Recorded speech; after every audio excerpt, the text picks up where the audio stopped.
Tumuusig sa iyo. Oh, that's too much, Mario. Napakahirap yun. Pastor Mario. But I believe in Jesus. Bakit naniwala kay Jesus? I believe in Jesus. Naniwala kay Jesus. I go to church. Kasi ako sa church. But I cannot love my neighbor. Hindi ko mamahalin ng mga away. You're lying to yourself.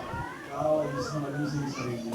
You are deceived Hindi lang mo. to believe Dahil paniwala a lie. na kasinungalingan. You really love Jesus. Dahil kung mahal mo si Jesus, Surrender to Him today. isusuko mo ang buhay sa kanila. Isusuko mo ang buhay sa kanila. Surrender to Him today. Ang sarili sa kanila ngayon. Acts 4:12. Acts 4:12. For God so loved the world, neither is there salvation in any other, for there is none other name under heaven given among men whereby we must be saved. Acts 4:12. At sa kanila lang iba ay walang kaligtasan sapagkat walang ibang pangalan sa silong ng langit na ibinigay sa mga tao na sukat natin kaligtas. You cannot do this by yourself. Hindi natin makikita ito sa ating sarili lamang. If it was true, Hindi totoo. then Jesus would never need to die. Hindi na kailangan mamatay ni Jesus.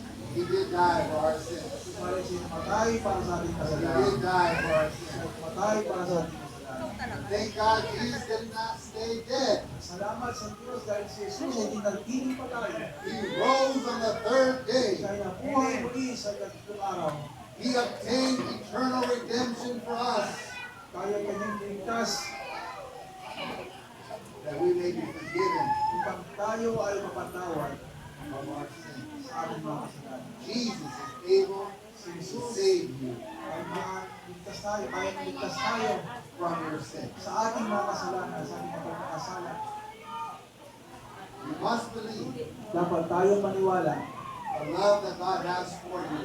na ang pag-ibig ng Diyos para sa atin Do you believe ay naniniwala the love that God has for you? na ang pag-ibig ng Diyos para sa inyo God so loved the world dahil mahal ng Diyos sa libutan. that He gave His only begotten Ay Son. binigay niya kanyang bugtong na anak Whoever believeth in Him should not perish, upang sinibang maniwala sa kanya, manampalataya, hindi mapahamak, but have everlasting kundi life. magkaroon ng buhay na walang hanggan.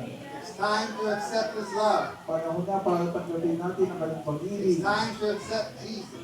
Panahon na para tanggapin si Jesus. It's time to begin your relationship with God. Panahon na para simulan ang relasyon sa Diyos. John 8:36. John 8:36. If the Son therefore shall make you free, ye shall be free indeed.